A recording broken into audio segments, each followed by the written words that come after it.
আসসালামু আলাইকুম। শুরু করছি একটা সম্পূর্ণ নতুন ভিডিও, যার রিলস আপনারা ইতিমধ্যে দেখে নিয়েছেন।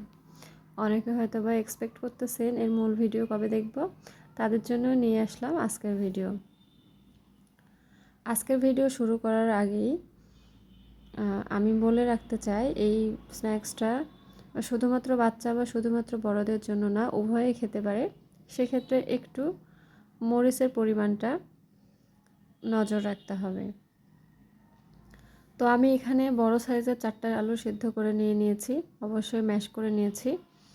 সঙ্গে দিয়ে দিচ্ছি স্বাদমতো লবণ আর শুকনো মরিচের গুঁড়া।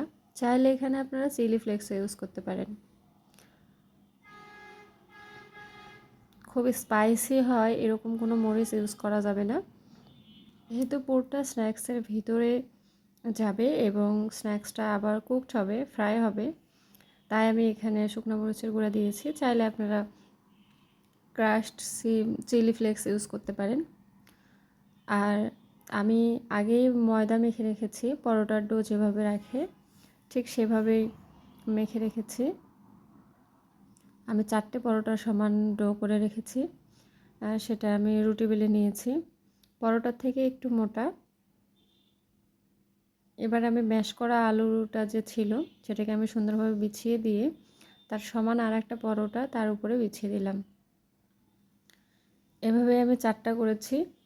এবার পরোটাটা বিছানোর পরে আমি একটু রুটিটাকে একটু চেপে নিচ্ছি, যেহেতু আমার হাতে আলু মাখানো আছে তাই আমি রুটির বেলনা দিয়ে বেলে নিচ্ছি। নিয়ে এখানে আপনারা আপনাদের পছন্দ মতো ছোট বা বড় যে কোনো সাইজ করতে পারেন। সাইডগুলো কেটে সমান করে 4 কোণা করে আমি এটাকে স্কোয়ার সাইজ, কিউব সাইজ করে নিচ্ছি।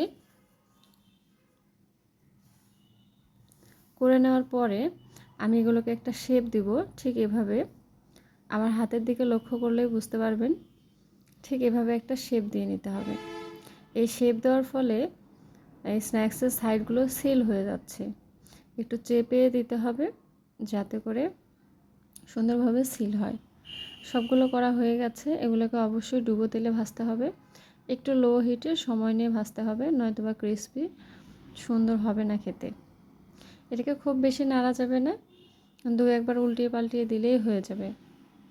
আর খুব বেশি সময়ও লাগে না, 2-3 মিনিটের মধ্যেই এটা হয়ে যায়। তো এটা মোটামুটি কুকড। আমি সবগুলো ভেজে নিয়ে দেখাচ্ছি।